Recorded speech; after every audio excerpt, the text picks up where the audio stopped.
Welcome to A Word for Wednesday. Thank you for joining us.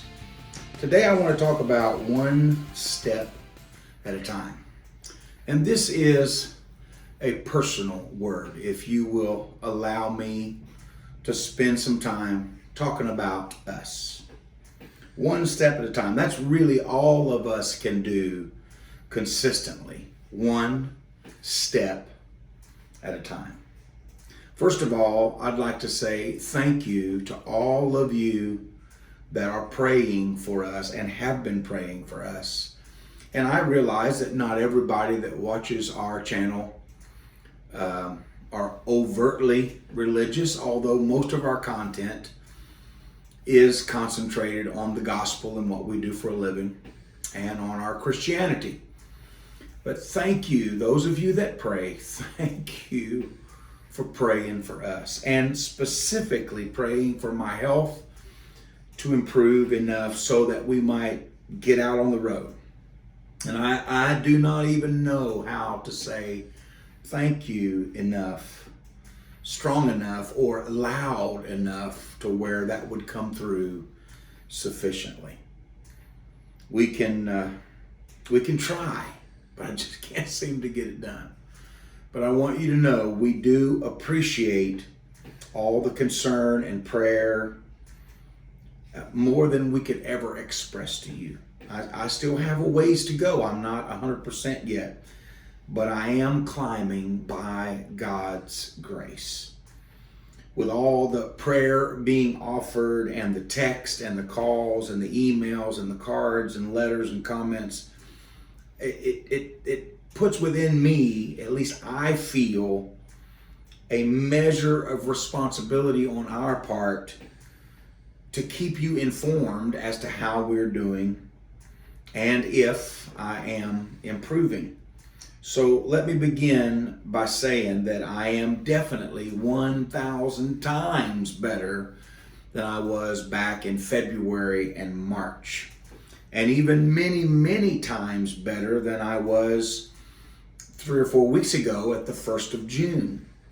And when we're very thankful for every ounce of improvement that we can sense or that we can see with our eyes. Praise God for His help. God has been so near to us. And from the very beginning of this ordeal, I've tried to stay active, even if it was only standing in the bus and marching in place, raising my knees up high for just a few minutes.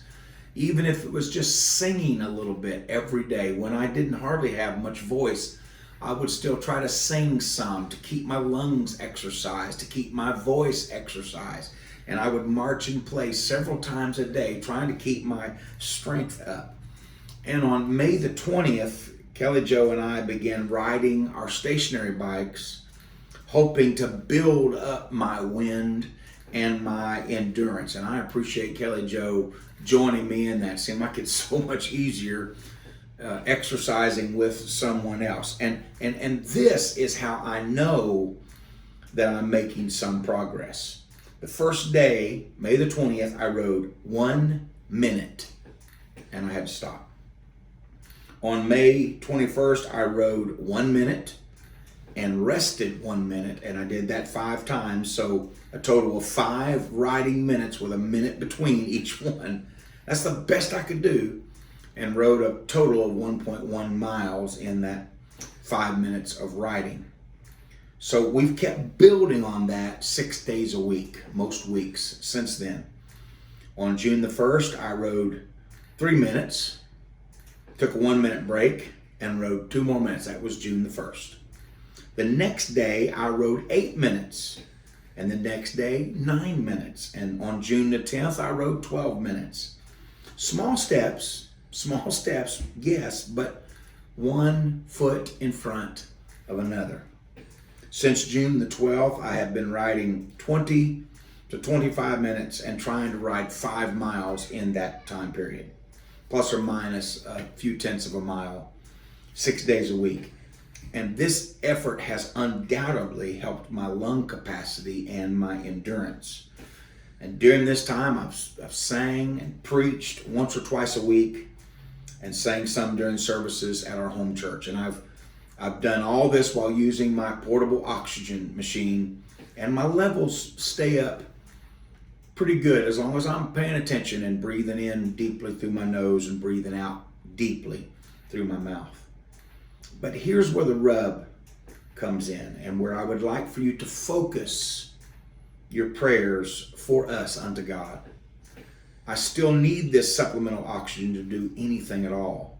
Now, I do take it off and try things, and when we're outside working around the bus and the engine's running or the mower's running or I'm adding gasoline to the mower, I take it off because that machine doesn't handle those fumes real well. In fact, it will pollute it and ruin it. So I take it off, and when I'm just walking around, kind of working, breathing deeply, I can keep my oxygen at reasonable levels. But if I do anything at all, if I bend over and work, or I really pick up something or press or whatever, my levels drop. So I'm doing my very best to be patient with this. And I do see improvement at times. I've been told repeatedly that this can take a good amount of time, and I understand that with my head.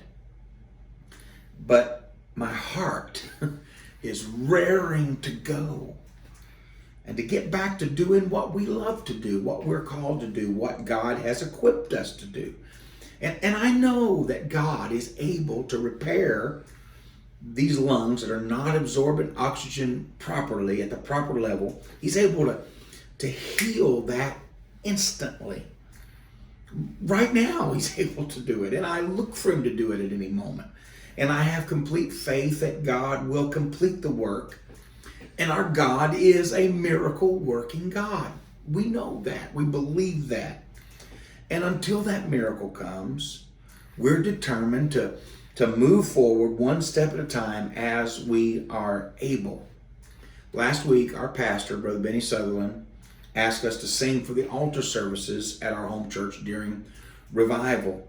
And it may not seem like much of a start, but we did that each night. 3 nights we sang during the service, and all 4 nights we sang for the altar service. That was the first time since January that I've been to church 4 nights in a row. Now that doesn't seem like much, but that's huge for us because we just haven't been able to do it. I haven't been able to do it. And that's an encouraging sign to our family, because that's what our lives are about, is going to church on a regular basis. So we were able to sing, we were able to enjoy the services, and I was still able to do a few things during the day around the bus and the barn and the house that needed to be done. And I was more tired than I had been in weeks previous, but I was able to exhort and sing each night without extreme trouble. And then we also had a very full weekend, and I handled that pretty well. And so this week we're taking another step. Brother Chambers in Charlotte, North Carolina, had been asking us for weeks to come and help with the singing, bring Kelly Jo down, let her play piano for his meeting, and to help them with the singing. And I wasn't able to commit to that. But midweek last week, when he called me and we were in the midst of revival, I said, yes, I will try it. Now, he knows I may not be able to attend all the services. They have 3 services a day. I may not be able to do it all, but we're here trying. That's what this is about. One step at a time. If I'm going to get back to having 45, 50 revivals a year, I've got to be able to go to church every night. And so we're here in Charlotte, working in small steps toward that goal. Now, my tendency is to push as hard as I can go and test that limit, find out where that limit is. And that's exactly what I did about 3 or 4 weeks into COVID. I was pushing and preaching and pushing and preaching and working, and nearly killed myself. I had a back set, and I really thought I was going to die and go to heaven. Now, don't threaten me with heaven, but I really don't want to get that sick again. I'd rather just God say, okay, it's your time to go, and put my suit on, lay down and die. I don't want to suffocate. I don't want to smother to death like I felt like I was doing back in March. I really want to avoid that if at all possible. But there is a temptation to swing the pendulum back the other way and not do anything. And I can't do that either. I've got to somehow follow that compromise path in this situation between two extremes, to keep taking baby steps and making all the progress I can without going over the edge again and without ever doing anything again. I know there's some fear in my friends and in my family, and sometimes right in our immediate family, that I will do too much and slide back in progress. And I don't want to stoke those fears, but I don't want to be controlled by fear either. I don't want to just be stupid, but I don't want to be controlled by fear. And so we're just doing the very best we know, one step at a time. Listen, if I had all the answers, I'd just go ahead and write a book and tell everybody what the answers are, but I don't. I don't know the answers. And I don't know that God owes me those answers. In fact, I know He doesn't. He is God, and He is God all alone. He's never asked me to assist Him in being God. And so we trust Him. We take baby steps one day at a time. That's the plan. Where do we go from here? We go forward one step at a time. Now, we didn't drive the bus down here. I would have loved to, but the bus had been sitting for so many weeks that I was afraid to get it out and just run it 1,000 miles round trip without taking it on some baby step trips. And so we're going to do that when we get back home. And so we ask you to continue to pray for us. Believe God with us that He will provide the answers and demonstrate for us the path forward. Now, He doesn't have to show me everything, but He's promised me He would give me enough light for my next step. And that's what we're looking for. Hey, even in your situation, one small step at a time. Brother Jimmy Radcliffe taught me a very valuable lesson during City Reach in 2016. I would hear him speaking to people that prayed in the altars, either in the altar or later when they would come around the tent, and their lives were so messed up with drugs and kids scattered and prison sentences and addictions and parole officers and just all the things that sin brings. And they'd say, what am I going to do with all this? He said, you're not going to do anything with all this. You got to make small, right decisions one day at a time. And eventually, those things begin to work out. We can't keep making bad decisions and expect it to get better. Just make this. I'm going to get up today. I'm going to go to work today. I'm not going to drink today. I'm not going to smoke crack today. I'm not going to shoot heroin today. I'm not going to steal today. Just small decisions. Well, those are completely different things that I'm facing.